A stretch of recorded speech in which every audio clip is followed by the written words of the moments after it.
Rural local government is popularly known by the name Panchayati Raj. Rural areas में local government को पंचायती राज कहा जाता है। Each village or a group of villages in some state has a gram panchayat. हर गांव में या कुछ गाँव को मिलाकर कुछ स्टेट्स में एक ही ग्राम पंचायत होती है। This is a council consisting of several ward member. Gram panchayat वो काउंसिल होती है जिसमें कई वार्ड मेंबर्स होते हैं जिन्हें पंच कहा जाता है। एक प्रेसिडेंट होता है जिसे सरपंच कहा जाता है। They are directly elected by all the adult population living in that ward. ये जो सभी मेंबर्स हैं ये डायरेक्टली इलेक्ट किए जाते हैं, डायरेक्टली चुने जाते हैं उस वार्ड में रहने वाले मेंबर्स के थ्रू या उस गांव में रहने वाले मेंबर्स के through. It is the decision making body for the entire village. ये पूरे गांव के लिए डिसीजन लेती है। The panchayat work under the overall supervision of gram sabha. Panchayat जो है वो ग्राम सभा के सुपरविजन में वर्क करती है। All the voters in the village are its member. गाँव में जितने भी वोटर्स होते हैं वो ग्राम सभा के मेंबर होते हैं। It has to meet at least twice or thrice in a year to approve the annual budget of gram panchayat and to review the performance of the ग्राम पंचायत। ठीक है, अब जो ग्राम सभा होते हैं, ग्राम सभा के मेंबर्स गांव के सभी वोटर्स होते हैं। तो ग्राम सभा की मीटिंग साल में 2 या 3 बार होती हैं ताकि ये ग्राम पंचायत के लिए एनुअल बजट और उसकी परफॉर्मेंस पे रिव्यू कर सके। ठीक है, the local government structure goes right up to the district level. अब बात करते हैं डिस्ट्रिक्ट लेवल की।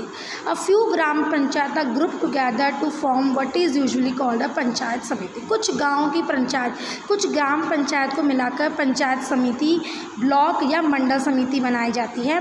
The member of this representative body are elected by all the panchayat member in that area.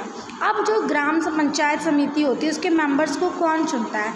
Panchayat समिति के मेंबर को उस एरिया के जितने भी पंचायत के मेंबर्स होते हैं, जितने भी ग्राम पंचायत के मेंबर होते हैं वो चुनते हैं।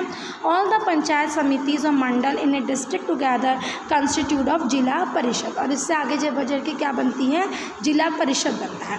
मोस्ट मेंबर ऑफ जिला परिषद आर इलेक्टेड। मोस्टली जिला परिषद में जितने भी मेंबर होते हैं वो चुने हुए होते हैं, इलेक्टेड होते हैं। Members of the Lok Sabha and MLAs of that district and some other officers of other district level bodies are also its member. लेकिन कुछ चुने हुए मेंबर्स के अलावा लोकसभा के मेंबर, उस इलाके के MLAs भी इसके मेंबर ऑटोमेटिकली बन जाते हैं। जिला परिषद chairperson is the political head of the जिला परिषद। जो जिला परिषद के चेयरपर्सन होते हैं वो इसके पॉलिटिकल हेड भी होते हैं। Similarly local government bodies exist for urban areas as well. ऐसे ही लोकल बॉडीज़ जो है अर्बन एरियाज़ में भी हैं। Municipalities are set up in towns. शहरों में म्यूनसिपैलिटीज़ होती हैं। Big cities are constituted into municipal corporation. जो बड़े शहर होते हैं वहाँ पे म्यूनसिपल कॉरपोरेशन होती है। Both municipalities and municipal corporation are controlled by elected bodies consisting of people's representation.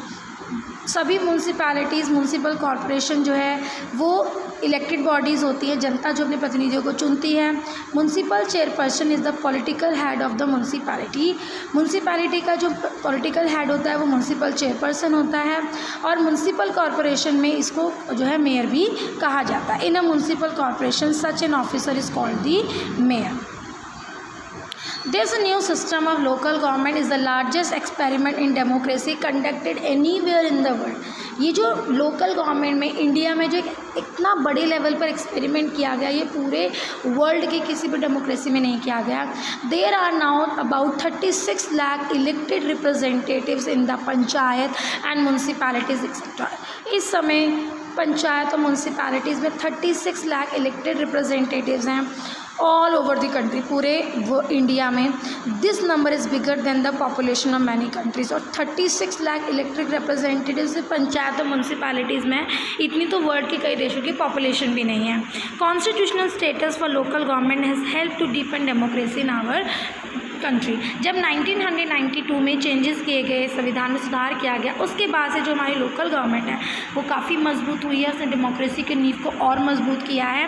It has also increase women representation and voice in our democracy. इसके अलावा इसने औरतों की रिप्रेजेंटेशन को, उनकी आवाज़ को डेमोक्रेसी में उठाया, क्योंकि यहाँ पे इनको रिजर्वेशन मिलता है। At the same time there are many difficulties, हालांकि कुछ डिफ़िकल्टीज़ भी हैं। While election are held regularly and enthusiastically, gram sabhas are not held regularly. हालांकि अब संविधान के अनुसार इनके इलेक्शन तो रेगुलरली होते हैं, लेकिन ग्राम सभा की जो बैठकें हैं वो रेगुलरली नहीं होती हैं। Most state government have not transfer significant powers to the local government. संविधान के कहे अनुसार कई स्टेट गवर्नमेंट्स ने अपनी पावर्स को लोकल गवर्नमेंट को ट्रांसफ़र अभी तक नहीं किया है। Nor have they given adequate resource, ना ही इन्होंने वो एडिक्वेट रिसोर्सेज जो हैं वो इनको प्रोवाइड किए हैं। We are thus still a long way from realising the ideal of self government. हालांकि लोकल गवर्नमेंट बहुत अच्छे से काम कर रही है इंडिया में, लेकिन अभी वो दिन बहुत दूर है। वो लंबी लड़ाई लड़नी है जब एक सेल्फ गवर्नमेंट जो है हमारे देश में, लोकल सेल्फ गवर्नमेंट जो है वो एक आइडियल होगी पूरे वर्ल्ड के लिए।